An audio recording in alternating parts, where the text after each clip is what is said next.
Italy इस वक्त बाढ़ में डूबा हुआ है। पिछले 100 सालों में इतनी भयानक तबाही नहीं आई जितनी सिर्फ 24 घंटे की इस बारिश ने कर डाली। अभी तक 13 लोगों को इस बाढ़ की वजह से अपनी जान से हाथ धोना पड़ा है। एक पूरा शहर बुरी तरह से ध्वस्त हो चुका है। जाहिर सी बात है कि 6 महीने की बारिश अगर 36 घंटे हो जाए तो पूरे देश का यही हाल होगा। इटली का एमिलिया रोमाग्रा का एरिया लगभग पूरी तरह बर्बाद हो चुका है। 21 के करीब नदियों में बाढ़ की वजह से पूरा नॉर्थ इटली बस एक बड़ी सी नदी बना नजर आ रहा है। बाढ़ से इफेक्टेड पूरा एरिया अंधेरे में है क्योंकि किसी भी तरह के हादसे से बचने के लिए यहाँ की लाइट काट दी गई है। रेस्क्यू ऑपरेशन चलाया जा रहा है और बहुत सारे लोगों को बचाया भी गया है। लेकिन सवाल ये है कि इटली में इतनी भयानक बाढ़ आई कैसे अचानक इतनी ज्यादा बारिश हुई। बारिश भी इतनी कि 6 महीने का पानी कुछ घंटों में ही आसमान से बरस गया। कैसे नॉर्थ इटली के आसमान में छाए इन काले बादलों ने इटली के लोगों की जिंदगी में अंधेरा कर दिया। इन सब के पीछे की सबसे बड़ी वजह है ग्लोबल वार्मिंग। ग्लोबल वार्मिंग की वजह से क्लाइमेट में बड़ा बदलाव देखने को मिल रहा है, जिस वजह से ये बेमौसम बरसात की मार इटली को झेलनी पड़ी है। हालांकि ये मार इटली ही नहीं दुनिया के बाकी देशों को भी झेलनी पड़ सकती है। बढ़ता पॉल्यूशन अर्थ के क्लाइमेट को बुरी तरह इफेक्ट कर रहा है और हाल ही में इटली में जो भूकंप आया उसके पीछे की मुख्य वजह इस क्लाइमेट परिवर्तन को ही बताया गया। कुछ रिपोर्ट्स ऐसी आई हैं जो काफी डराने वाली भी हैं। साइंटिस्ट का कहना है कि धरती के नीचे बड़े बदलाव हो रहे हैं जो एक बड़ी तबाही को अंजाम दे सकते हैं। भूकंप ही नहीं, सुनामी, भूस्खलन जैसी चीजें भी देखने को मिल सकती हैं। क्लाइमेट चेंज का असर ये है कि हमें कई तरह की ऐसी बीमारियों को जन्म दे दिया है जो पृथ्वी पर कभी थी ही नहीं। क्लाइमेट चेंज का एक बड़ा भुगतान भारत को भी कभी भुगतना पड़ सकता है। नेशनल जियोफिजिकल रिसर्च इंस्टीट्यूट की एक रिपोर्ट की माने तो हिमालय की धरती के नीचे काफी समय से एक बड़ी हलचल चल रही है और कभी भी एक ऐसा भूकंप देखने को मिल सकता है जो पहले कभी ना देखा गया हो। बीते दिनों वाडिया इंस्टीट्यूट की रिसर्च में खुलासा किया गया था कि हिमालय क्षेत्र के सबसे बड़े ग्लेशियर में से एक गंगोत्री ग्लेशियर बीते 87 सालों में 1.7 किलोमीटर तक खिसक गया है। हिमालय क्षेत्र के अन्य ग्लेशियर में भी कुछ ऐसा ही हो रहा है। इसके अलावा जोशीमठ में हुआ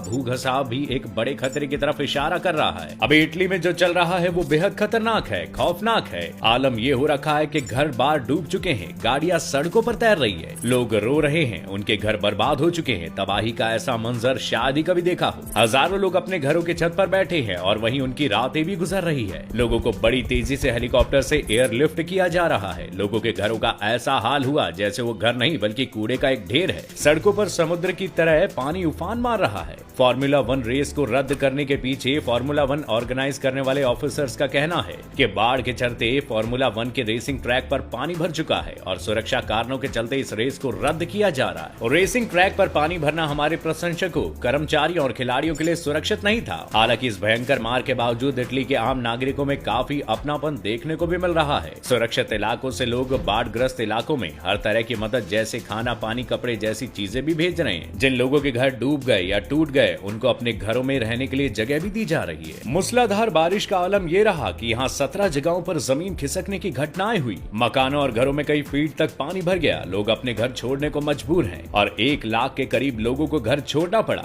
यहाँ के एमिलिया इलाके में F1 रेसिंग होनी थी लेकिन भारी बारिश और बाढ़ की वजह से रेस को कैंसिल कर दिया गया क्योंकि जिस जगह रेस होनी थी वहाँ अब कोई ट्रैक नहीं बल्कि कोई बड़ी नदी बहती हुई नजर आ रही है। और जिन लोगों के मकान एक से ज्यादा मंजिल के थे वो लोग अब पहली दूसरी मंजिल पर चले गए हैं क्योंकि उनका ग्राउंड फ्लोर एकदम तालाब बन चुका है। इसलिए हर एक आम आदमी की, चाहे वो आप हो या मैं, सभी की ये ड्यूटी बनती है कि कम से कम पॉल्यूशन फैलाने की कोशिश करें। घरों में आसपास जगहों पर पेड़ लगाएं, प्लास्टिक कम से कम इस्तेमाल करें, जरूरी काम होने पर ही अपने व्हीकल्स का इस्तेमाल करें। और इस तरह के कुछ कदम उठाकर हम प्रकृति की सुरक्षा में एक बड़ा योगदान दे पाएंगे। और अगर प्रकृति सुरक्षित रहेगी तो इंसान भी सुरक्षित रहेगा। इसलिए वीडियो देखने वाले हर एक आदमी से हमारा विनम्र निवेदन है कि प्रकृति के प्रति जिम्मेदार बने और अपने छोटे बड़ों को भी जिम्मेदार बनाएं। शुक्रिया।